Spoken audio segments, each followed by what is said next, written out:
देखो भाई, समझो ये कराची वाले लोग हैं, ये आपके पास कराची में है, समंदर में तो कोई नहीं रहता, कराची के अंदर है, और कराची से ऊपर एक पंजाब है, उसके ऊपर समझ लें केपी है, और फिर उसके बाद K2 है, पहाड़ है। अब इसमें क्या बताने का मकसद है? देखो, बताने का मकसद ये है कि अगर आप गौर से देखो, ये समझो कि यहाँ पर आपके पास एक एक्सटर्नल फोर्स लगनी है ऊपर से। अब हवा का यहाँ पर कम हिस्सा है और हवा का यहाँ पर ज्यादा हिस्सा है, तो ज्यादा प्रेशर लग रहा है, ऐसे समझ लो।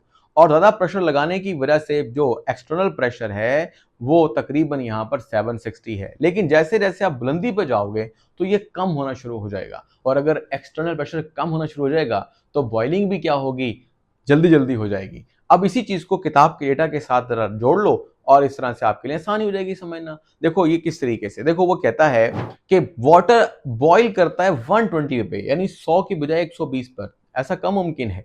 ऐसा तब जब आप एक्सटर्नल प्रेशर ज्यादा कर दो, यानी किसी जगह पर एक्सटर्नल प्रेशर ज्यादा हो जाए, तकरीबन ये डबल एक्सटर्नल प्रेशर है as compare to the atmospheric pressure, तो 120 डिग्री सेल्सियस टेम्परेचर हो जाएगा।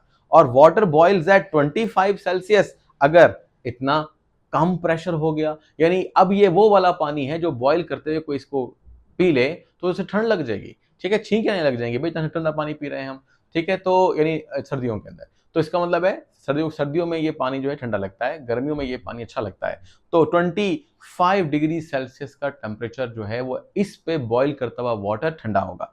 अब इसको एक एग्जाम्पल से किताब ने मजीद बताया कि 700 टॉर प्रेशर होता है मरी में, यानी कम होता है 760 से, तो वाटर बॉयल हो जाएगा 98 पर। यानी कोई खाना पका रहा है कहां पर, कराची में, निहारी बना रहा है या फिर वो हलीम बना रहा है, जल्दी पक जाता है, काम देख को खोल के बन जाता है। लेकिन अगर आप यही चीजें मरी में पकाने की कोशिश करें तो आपसे पकाना मुश्किल हो जाएगी, प्रेशर कुकर का इस्तेमाल करना पड़ेगा, अदरवाइज चीजें गलेंगी नहीं। जैसे सपोज कीजिए आपने क्या करना है, खाना पकाना है, गोश्त। अब ये गोश्त हम बना रहे हैं, कुकर के अंदर पका रहे हैं, ठीक है, अगर कुकर का ढक्कन खुला हुआ है तो क्या होगा, अब पानी जब तक 100 डिग्री तक बॉयल नहीं होगा ना उस वक्त तक गोश्त नहीं गलेगा।